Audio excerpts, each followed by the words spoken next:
Meera, head master கிட்ட சொல்லு நீ காப்பி அடிக்கலன்னு. அப்பதான் ஹெட் மாஸ்டர் உனக்கு தண்டனை கொடுக்க மாட்டாரு. இவ இப்படி சொல்றதுனால மட்டும் இவளை நான் நம்ப மாட்டேங்கண்ணா. இதை அவ நிரூபிச்சு காட்டணும். இதை தெரிஞ்சுக்க ஒரே ஒரு வழிதான் இருக்கு. மீரா இன்னைக்கு பேப்பர்ல எக்ஸாம் எழுதணும். ஆனா எக்ஸாம் ஹால்ல இல்ல, இங்க ஏன் முன்னால. மீரா, எக்ஸாமுக்கு நீ நல்லா படிச்சிருக்கல்ல? ஆமா ஹெட் மாஸ்டர். ஒருவேளை நான் பரீட்சை பேப்பர் உனக்கு கொடுத்தா எந்த பதிலா இருந்தாலும் நீ எழுதிருவில்ல மீரா? ஆமா ஹெட் மாஸ்டர், என் மீராக்கு எல்லாமே தெரியும். என் மீரா கிட்ட எந்த கேள்வி கேட்டாலும் அதுக்கு அவ உடனே பதில் சொல்லிடுவா. இல்ல மீரா?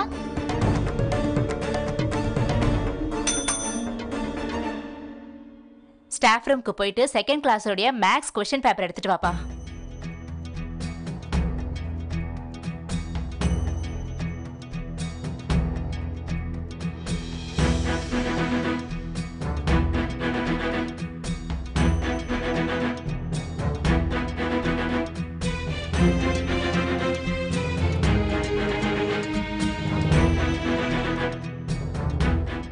மீராவுக்கு நான் பரீட்சை வச்சிருவேன் ரன்வீர்.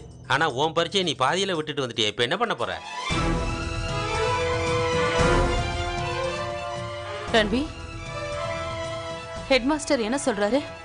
நீ பரீட்சைக்கு பாதியிலே வந்துட்டியா? அம்மா, மீரா ஒரு கஷ்டத்துல இருக்கும் போது நான் மட்டும் எப்படி எழுதுவேன்? ரன்வீர், உனக்கு என்ன புத்தி கெட்டு போச்சா? நீ ஏற்கனவே படிப்புல ரொம்ப வீக்கா இருக்க.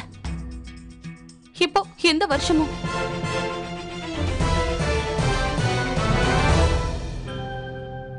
என்னோட அண்ணன் கூட நல்லா படிச்சிருக்காரு ஹெட் மாஸ்டர்.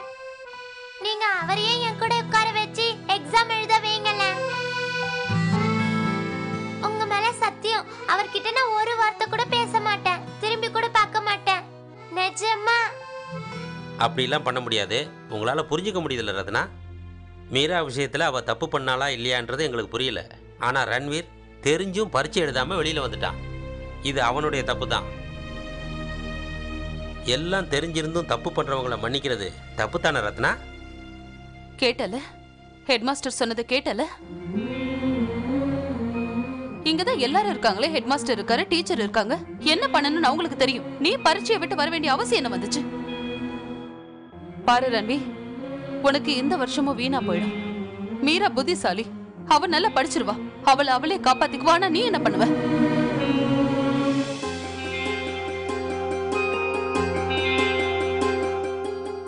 இப்ப பார்க்கலாம். மீரா, அங்க உட்காந்து பேப்பரை படி. நீங்க ரெண்டு பேரும் வெளியில வெயிட் பண்ணுங்க. சரிங்க சார். மீரா,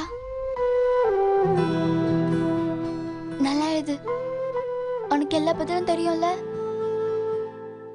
எனக்கு தெரியும், நீ எல்லா கேள்விக்கும் டக்கு டக்குன்னு பதில் எழுதிடுவ. ஆனா உங்களோட பரீட்சையை நீங்க எப்படின்னு எழுத போறீங்க? மீரா, நீ இதை பத்திலாம் கவலைப்படாத. ஒருவேளை நீ பாஸ் ஆனா நானும் பாஸ் ஆயிடுவேன். ஒருவேளை நீ ஃபெயில் ஆயிட்டனா அப்ப நானும் ஃபெயில். உன் அண்ணனோட நம்பிக்கைய ஃபெயில் ஆக்கிறாது மீரா.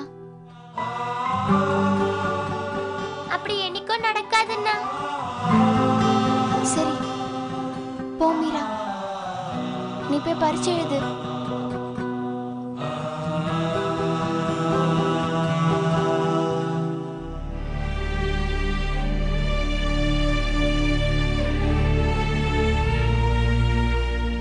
ஹெட் மாஸ்டர், நீங்க என் மீராவோட இந்த வருஷத்தை காப்பாத்திட்டீங்க.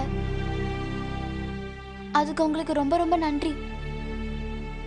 இதோட ஒன்றும் ஆகலை ரன்வீர், இன்னும் விஷயம் முடியல. இது எப்போ முடியும்னா மீரா இந்த பரீட்சையில் பாஸ் பண்ணதுக்கு அப்புறம் தான்.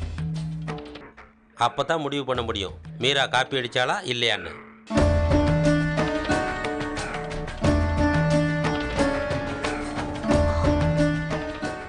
வா ரன்வி.